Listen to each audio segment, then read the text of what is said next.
Chapter 2. Jonathan Harker's Journal, continued. 5 May. I must have been asleep, for certainly if I had been fully awake I must have noticed the approach of such a remarkable place.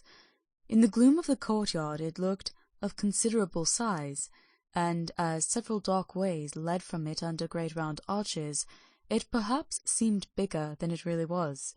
I have not yet been able to see it in daylight. When the caleche stopped, the driver jumped down and held out his hand to assist me to alight. Again I could not but notice his prodigious strength. His hand actually seemed like a steel vice that could have crushed mine if he had chosen. Then he took out my traps and placed them on the ground beside me, as I stood close to a great door, old and studded with large iron nails, and set in a projecting doorway of massive stone. I could see even in the dim light that the stone was massively carved, but that the carving had been much worn by time and weather. As I stood, the driver jumped again into his seat and shook the reins. The horses started forward, and trap and all disappeared down one of the dark openings. I stood in silence where I was, for I did not know what to do. Of bell or knocker there was no sign. Through these frowning walls and dark window openings it was not likely that my voice could penetrate. The time I waited seemed endless, and I felt doubts and fears crowding upon me. What sort of place had I come to, and among what kind of people? What kind of grim adventure was it on which I had embarked? Was this a customary incident in the life of a solicitor's clerk sent out to explain the purchase of a London estate to a foreigner? Solicitor's clerk! Mina would not like that. Solicitor! For just before leaving London I got word that my examination was successful, and I am now a full-blown solicitor. I began to rub my eyes and pinch myself to see if I were awake. It all seemed like a horrible nightmare to me, and I expected that I should suddenly awake and find myself at home, with the dawn struggling in through the windows, as I had now and again felt in the morning after a day of overwork. But my flesh answered the pinching test, and my eyes were not deceived. I was, indeed, awake and among the Carpathians. All I could do now was to be patient, and to wait the coming of morning. Just as I had come to this conclusion, I heard a heavy step approaching behind the great door, and saw through the chinks the gleam of a coming light. Then there was the sound of rattling chains and the clanking of massive bolts drawn back. A key was turned with the loud grating noise of long disuse, and the great door swung back. Within stood a tall old man, clean-shaven save for a long white moustache, and clad in black from head to foot, without a single speck of colour about him anywhere. He held in his hand an antique silver lamp, in which the flame burned without chimney or globe of any kind, throwing long quivering shadows as it flickered in the draught of the open door. The old man motioned me in with his right hand, with a courtly gesture, saying in excellent English, but with a strange intonation, "Welcome to my house, enter freely and of your own will." He made no motion of stepping to meet me, but stood like a statue as though his gesture of welcome had fixed him into stone.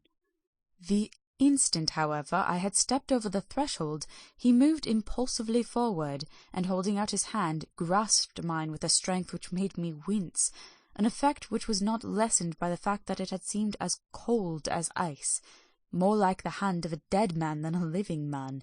Again he said, "Welcome to my house. Come freely, go safely, and leave something of the happiness you bring." The strength of the handshake was so much akin to that which I had noticed of the driver, whose face I had not seen, that for a moment I doubted if it were not the same person to whom I was speaking. So to make sure I said interrogatively, "Count Dracula?" He bowed in a courtly way as he replied, "I am Dracula, and I bid you welcome, Mr. Harker, to my house. Come in. The night air is chill, and you must need to eat and rest." As he was speaking, he put the lamp on a bracket on the wall, and stepping out, took my luggage. He had carried it in before I could forestall him. I protested, but he insisted. "Nay, sir, you are my guest. It is late, and my people are not available. Let me see to your comfort myself." He insisted on carrying my traps along the passage, and then up a great winding stair, and along another great passage, on whose stone floor our steps rang heavily. At the end of this he threw open a heavy door, and I rejoiced to see within a well-lit room in which a table was spread for supper, and on whose mighty hearth a great fire of logs, freshly replenished, flamed and flared. The Count halted, putting down my bags, closed the door, and crossing the room opened another door, which led to a small octagonal room, lit by a single lamp, and seemingly without a window of any sort. Passing through this, he opened another door and motioned me to enter. It was a welcome sight, for here was a great bedroom, well lighted and warmed with another log fire, also added to, but lately, for the top logs were fresh, which sent a hollow roar up the wide chimney. The Count himself left my luggage inside and withdrew, saying before he closed the door, "You will need, after your journey, to refresh yourself by making your toilet. I trust you will find all you wish. When you are ready, come into the other room, where you will find your supper prepared." The light and warmth of the Count's courteous welcome seemed to have dissipated all my doubts and fears. Having then reached my normal state, I discovered that I was half famished with hunger, so making a hasty toilet, I went to the other room. I found supper already laid out. My host, who stood on one side of the great fireplace, leaning against the stonework, made a graceful wave of his hand to the table and said, "I pray you, be seated and sup how you please. You will, I trust, excuse me that I do not join you, but I have dined already, and I do not sup." I handed to him the sealed letter which Mr. Hawkins had entrusted to me. He opened it and read it gravely, then, with a charming smile, he handed it to me to read. One passage of it at least gave me a thrill of pleasure. "I must regret that an attack of gout, from which malady I am constant sufferer, forbids me absolutely any travelling on my part for some time to come, but I am happy to say that I can send a sufficient substitute, one in whom I have every possible confidence. He is a young man, full of energy and talent in his own way, and of a very faithful disposition. He is discreet and silent, and has grown into manhood in my service. He shall be ready to attend on you when you will during his stay, and shall take your instructions in all matters." The Count himself came forward and took off the cover of a dish, and I fell at once on an excellent roast chicken. This, with some cheese and a salad and a bottle of old Tokay, of which I had 2 glasses, was my supper. During the time I was eating it, the Count asked me many questions as to my journey, and I told him by degrees all I had experienced. By this time I had finished my supper, and by my host's desire had drawn up a chair by the fire, and began to smoke a cigar, which he offered me, at the same time excusing himself that he did not smoke. I had now an opportunity of observing him, and found him of a very marked physiognomy. His face was strong, a very strong aquiline, with high bridge of the thin nose and peculiarly arched nostrils, with lofty domed forehead, and hair growing scantily round the temples but profusely everywhere. His eyebrows were very massive, almost meeting over the nose, and with bushy hair that seemed to curl in its own profusion. The mouth, so far as I could see under the heavy moustache, was fixed and rather cruel-looking, with particularly sharp white teeth. These protruded over the lips, whose remarkable ruddiness showed astonishing vitality in a man of his years. For the rest, his ears were pale, and at the tops extremely pointed. The chin was broad and strong, and the cheeks firm, though thin. The general effect was one of extraordinary pallor. Hitherto I had noticed the backs of his hands as they laid on his knees in the firelight, and they had seemed rather white and fine. But seeing them now close to me, I could not notice but they were rather coarse, broad with squat fingers. Strange to say, there were hairs in the centre of the palm. The nails were long and fine, and cut to a sharp point. As the Count leaned over me and his hands touched me, I could not repress a shudder. It may have been that his breath was rank. but a horrible feeling of nausea came over me, which, do what I would, I could not conceal. The Count, evidently noticing it, drew back, and with a grim sort of smile, which showed more than he had yet done, his protuberant teeth, sat himself down again on his own side of the fireplace. We were both silent for a while, and as I looked towards the window I saw the first dim streak of the coming dawn. There seemed a strange stillness over everything, but as I listened I heard, as if from down below the valley, the howling of many wolves. The Count's eyes gleamed as he said, "Listen to them, the children of the night, what music they make!" Seeing, I suppose, some expression in my face strange to him, he added, "Ah, sir, you dwellers in the city cannot enter into the feelings of the hunter." Then he rose and said, "But you must be tired. Your bedroom is all ready, and tomorrow you shall sleep as late as you will. I have yet to be away till the afternoon, so sleep well and dream well." With a courteous bow, he opened for me himself the door to the octagonal room, and I entered my bedroom. I am all in a sea of wonders. I doubt, I fear, I think strange things which I dare not confess to my own soul. God keep me, if only for the sake of those dear to me. 7 May. It is again early morning, but I have rested and enjoyed the last 24 hours. I slept till late in the day, and woke of my own accord. When I had dressed myself, I went into the room where we had supped, and found a cold breakfast laid out, with coffee kept hot by the pot being placed on the hearth. There was a card on the table on which was written, "I have to be absent for a while. Do not wait for me. D." I set to and enjoyed a hearty meal. When I had done, I looked for a bell, so that I might let the servants know I had finished, but I could not find one. There are certainly odd deficiencies in the house, considering the extraordinary evidences of wealth which are around me. The table service is of gold, and so beautifully wrought that it must be of immense value. The curtains and upholstery of the chairs and sofas and the hangings of my bed are of the costliest and most beautiful fabrics, and must have been of fabulous value when they were made, for they are centuries old, though in excellent order. I saw something like them in Hampton Court, but there they were worn and frayed and moth-eaten. But still in none of the rooms is there a mirror. There is not even a toilet glass on my table, and I had to get the little shaving glass from my bag before I could either shave or brush my hair. I have not yet seen a servant anywhere, or heard a sound near the castle except the howling of wolves. Some time after I had finished my meal, I do not know whether to call it breakfast or dinner, for it was between 5 and 6 o'clock when I had it, I looked about for something to read, for I did not like to go about the castle until I had asked the Count's permission.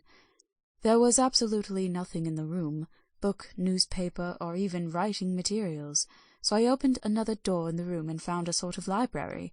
The door opposite mine I tried, but found it locked.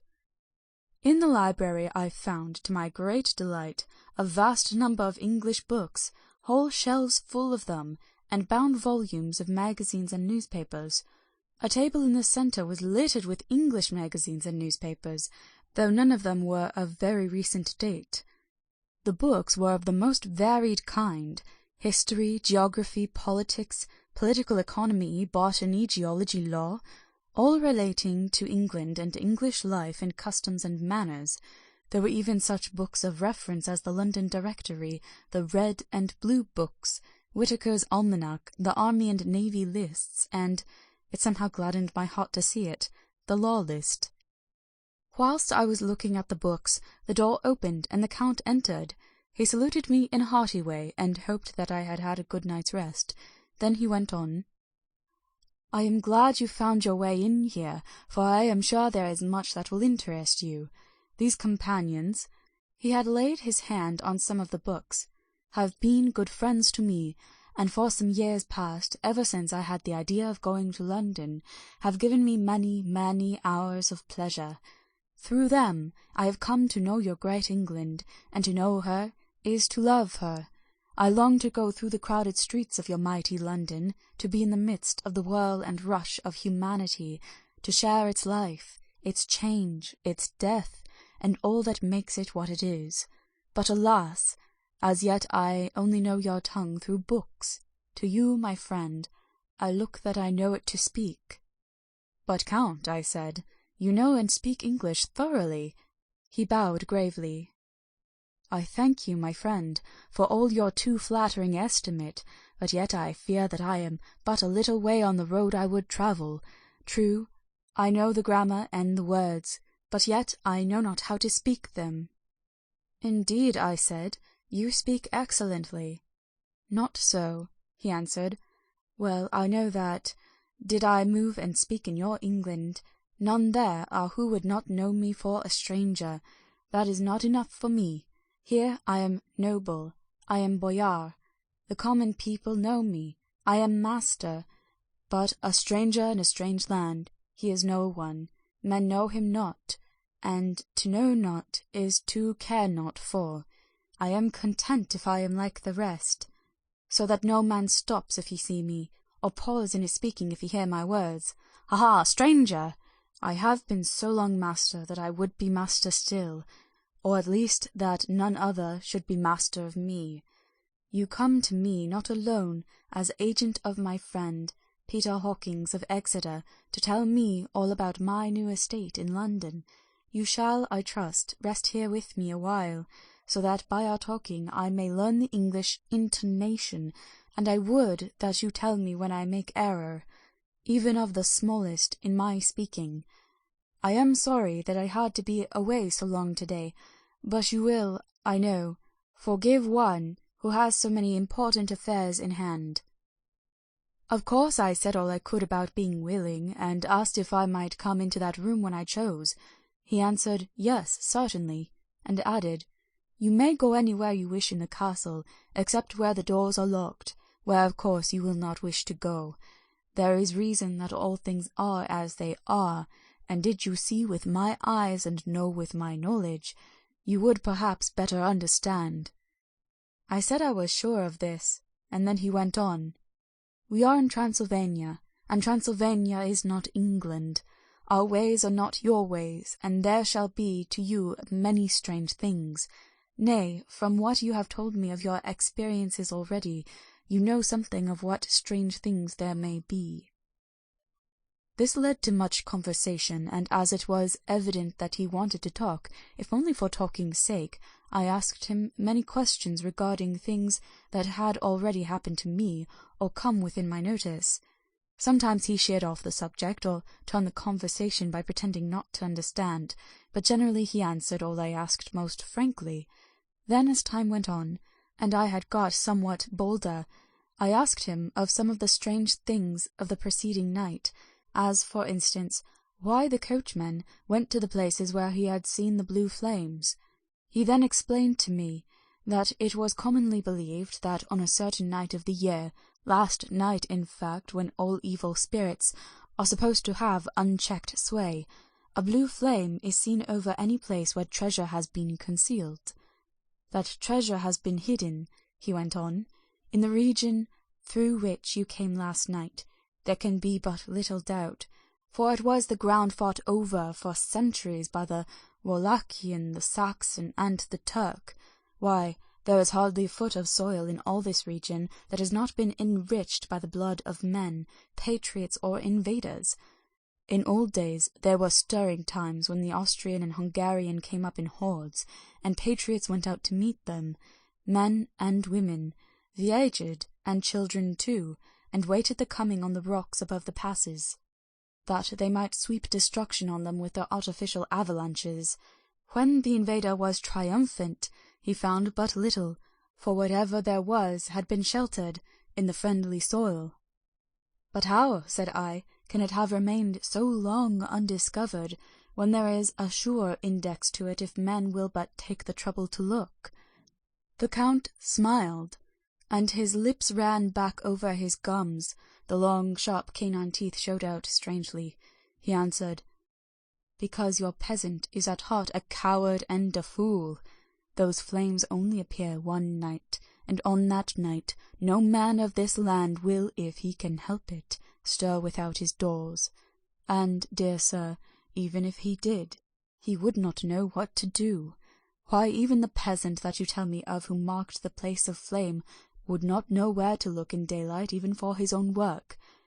Even you would not, I dare be sworn, be able to find these places again." "There you are right," I said. "I know no more than the dead where even to look for them." Then we drifted into other matters. "Come," he said at last, "tell me of London and of the house which you have procured for me." With an apology for my remissness, I went into my own room to get the papers from my bag. Whilst I was placing them in order, I heard a rattling of china and silver in the next room, and as I passed through, noticed that the table had been cleared and the lamp lit, for it was by this time into the dark. The lamps were also lit in the study or library, and I found the Count lying on the sofa, reading, of all things in the world, an English Bradshaw's Guide. When I came in, he cleared the books and papers from the table, and with him I went into plans and deeds and figures of all sorts. He was interested in everything, and asked me a myriad of questions about the place and its surroundings. He clearly had studied beforehand all he could get on the subject of the neighbourhood, for he evidently at the end knew very much more than I did. When I remarked this, he answered, "Well, but, my friend, is it not needful that I should? When I go there, I shall be all alone, and my friend, Harker Jonathan— nay, pardon me, I fall into my country's habit of putting your patronymic first— my friend Jonathan Harker will not be by my side to correct and aid me. He will be in Exeter, miles away, probably working at papers of the law, with my other friend, Peter Hawkins. So—" We went thoroughly into the business of the purchase of the estate at Purfleet. When I had told him the facts and got his signature to the necessary papers, and had written a letter with them ready to post to Mr. Hawkins, he began to ask me how I had come across so suitable a place. I read to him the notes which I had made at the time, and which I inscribe here. At Purfleet, on a by-road, I come across just such a place as seemed to be required, and where was displayed a dilapidated notice that the place was for sale. It is surrounded by a high wall of ancient structure, built of heavy stones, and has not been repaired for a large number of years. The closed gates are of heavy old oak and iron, all eaten with rust. The estate is called Carfax, no doubt a corruption of the old Quatre Fils, as the house is four-sided, agreeing with the cardinal points of the compass. It contains in all some 20 acres, quite surrounded by the solid stone wall above mentioned. There are many trees on it, which make it in places gloomy, and there is a deep, dark-looking pond or small lake, evidently fed by some springs, as the water is clear and flows away in a fair-sized stream. The house is very large, and of all periods back, I should say to medieval times, for one part is of stone immensely thick, with only a few windows high up, and heavily barred with iron. It looks like a part of a keep, and is close to an old chapel or church. I could not enter it, as I had not the key of the door leading to it from the house. But I have taken with my kodak views of it from various points. The house has been added to, but in a very straggling way, and I can only guess at the amount of ground it covers, which must be very great.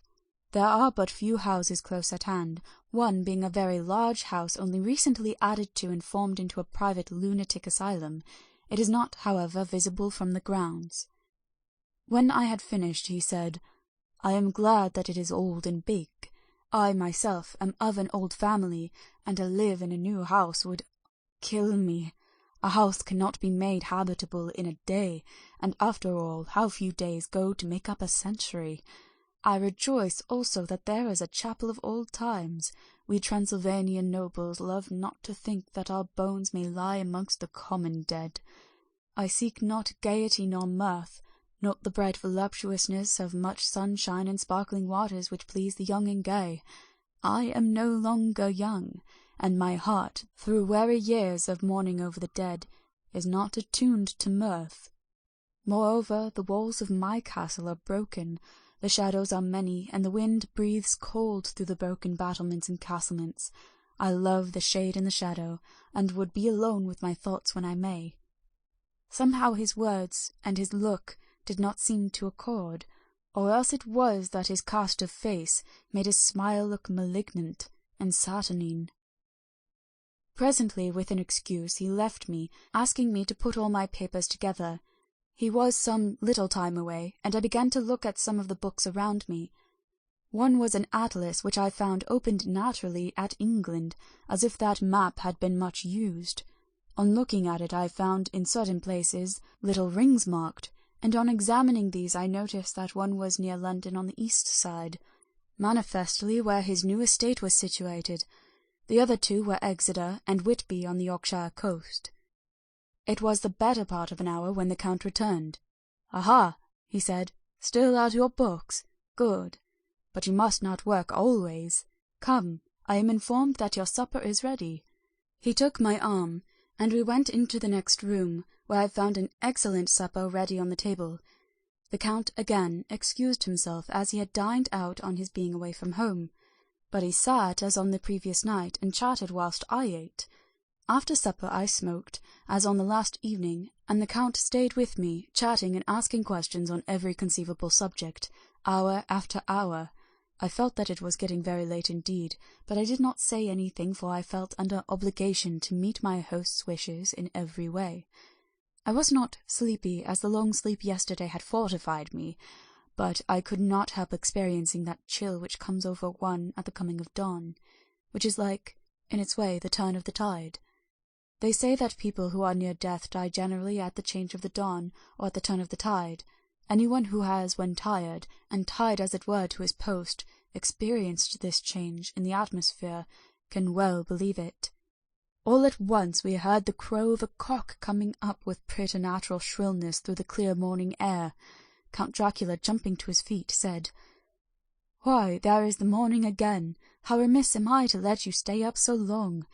You must make your conversation regarding my dear new country of England less interesting, so that I may not forget how time flies by us." And with a courtly bow, he quickly left me. I went into my own room and drew the curtains, but there was little to notice. My window opened into the courtyard. All I could see was the warm grey of quickening sky, so I pulled the curtains again, and have written of this day. 8 May. I began to fear as I wrote in this book that I was getting too diffuse, but now I am glad that I went into detail from the first, for there is something so strange about this place and all in it, that I cannot but feel uneasy. I wish I were safe out of it, or that I had never come. It may be that the strange night existence is telling on me, but would that that were all. If there were anyone to talk to, I could bear it, but there is no one. I have only the Count to speak with, and I fear I am myself the only living soul within the place. Let me be prosaic, so far as facts can be. It will help me to bear up, and imagination must not run riot with me. If it does, I am lost. Let me say at once how I stand, or seem to. I only slept a few hours when I went to bed, and feeling that I could not sleep any more, got up. I had hung my shaving-glass by the window, and was just beginning to shave. Suddenly I felt a hand on my shoulder, and heard the Count's voice saying to me, "Good morning." I started, for it amazed me that I had not seen him, since the reflection of the glass covered the whole room behind me. In starting, I had cut myself slightly, but did not notice it at the moment. Having answered the Count's salutation, I turned to the glass again to see how I had been mistaken. This time there could be no error, for the man was close to me, and I could see him over my shoulder, but there was no reflection of him in the mirror. The whole room behind me was displayed, but there was no sign of a man in it except myself. This was startling, and, coming on the top of so many strange things, was beginning to increase that vague feeling of uneasiness which I always have when the Count is near. But at the instant I saw that the cut had bled a little, and blood was trickling over my chin. I laid down the razor, turning as I did so half round to look for some sticking plaster. When the Count saw my face, his eyes blazed with a sort of demoniac fury, and he suddenly made a grab at my throat. I drew away, and his hand touched the string of beads which held the crucifix. It made an instant change in him, for the fury passed so quickly that I could hardly believe that it was ever there. "Take care," he said, Take care how you cut yourself. It is more dangerous than you think in this country." Then, seizing the shaving-glass, he went on, "And this is the wretched thing that has done the mischief. It is a foul bauble of man's vanity. Away with it!" And opening the heavy window with one wrench of his terrible hand, he flung out the glass, which was shattered into 1,000 pieces on the stones of the courtyard far below. Then he withdrew without a word. It is very annoying, for I do not see how I am to shave, unless in my watch-case or the bottom of the shaving-pot, which is fortunately of metal. When I went into the dining-room, breakfast was prepared, but I could not find the Count anywhere, so I breakfasted alone. It is strange that as yet I have not seen the Count eat or drink. He must be a very peculiar man. After breakfast I did a little exploring in the castle. I went out on the stairs, and found a room looking towards the south. The view was magnificent, and from where I stood there was every opportunity of seeing it. The castle is on the very edge of a terrible precipice. A stone falling from the window would fall 1,000 feet without touching anything. As far as the eye can reach is a sea of green tree-tops, with occasionally a deep rift where there is a chasm. Here and there are silver threads where the rivers wind in deep gorges through the forests. But I am not in heart to describe beauty, for when I had seen the view I explored further. Doors, doors, doors everywhere, and all locked and bolted. In no place, save from the windows in the castle walls, is there an available exit. This castle is a veritable prison, and I am a prisoner. End of Chapter 2.